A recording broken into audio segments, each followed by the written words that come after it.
মোটা ঘন দীঘল কলা চুলি আমি সকলোৱে ভাল পাওঁ। আমি সকলোৱে বিচাৰোঁ আমাৰ চুলিখিনি ঘন মোটা দীঘল আৰু কলা হওক, চুলিখিনি গ্ৰ'থটো বহুত ভাল হওক।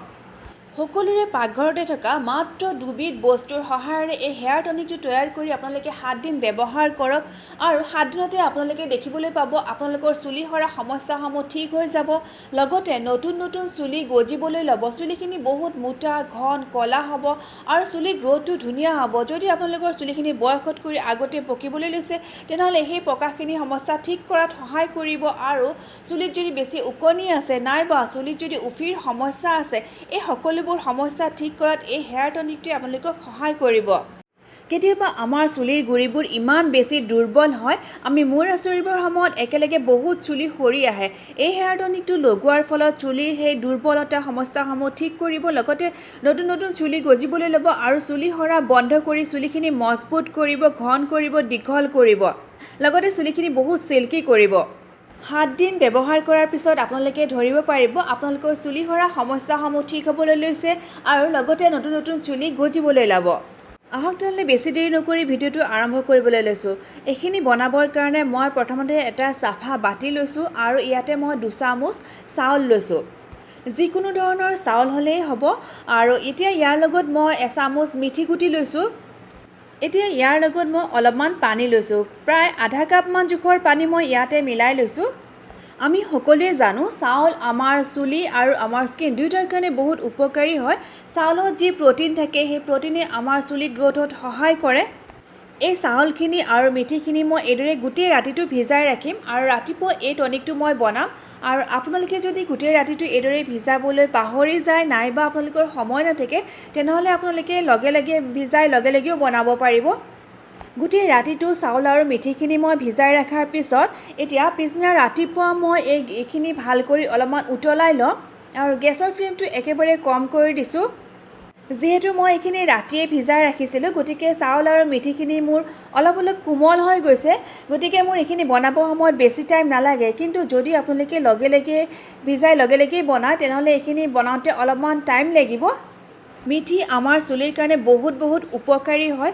চুলিৰ গ্ৰ'থ বঢ়োৱাত মিঠিয়ে সহায় কৰে, লগতে আমাৰ চুলিবোৰ যি চুলি সৰা সমস্যা থাকে সেই চুলি সৰা সমস্যা ঠিক কৰাত মিঠিয়ে সহায় কৰে, লগতে চুলি পকা কমোৱাৰ ক্ষেত্ৰতো মিঠিয়ে সহায় কৰে।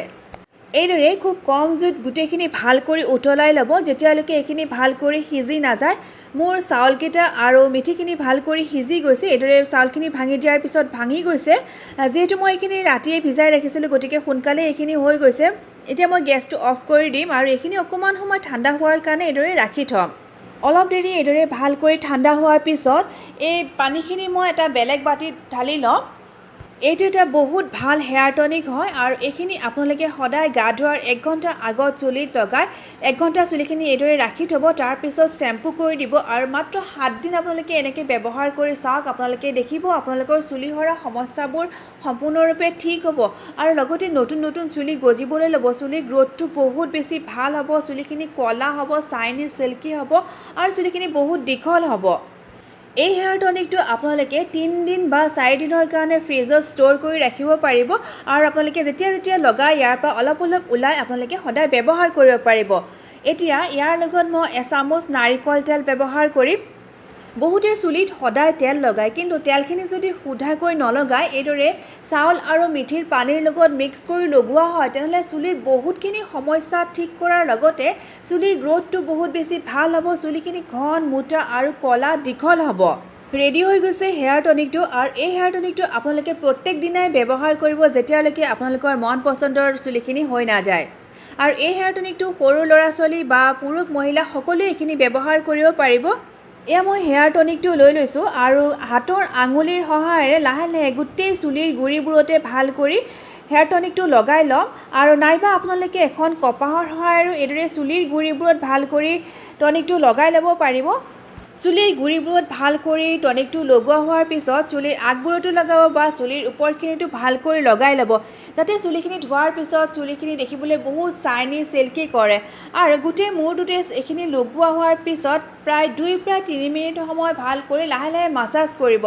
এইদৰে মাছাজ কৰাৰ পিছত 1 ঘণ্টাৰ কাৰণে চুলিখিনি শুকাবৰ কাৰণে ৰাখি থ'ব, তাৰপিছত নৰ্মেল পানীৰে চেম্পু কৰি দিব। আশা কৰিছোঁ ভিডিঅ'টো চাই আপোনালোকে ভাল পাব আৰু ভিডিঅ'টো চাই যদি আপোনালোকে ভাল পায় তেনেহ'লে চেনেলটো ছাবস্ক্ৰাইব কৰি দিব, লাইক কৰিব আৰু আপোনালোকৰ বন্ধু বান্ধৱী আৰু ৰিলেটিভছসকলৰ মাজত শ্বেয়াৰ কৰিব। আজিলৈকে ইমানেই, নেক্সট ভিডিঅ'ত আকৌ লগ পাম।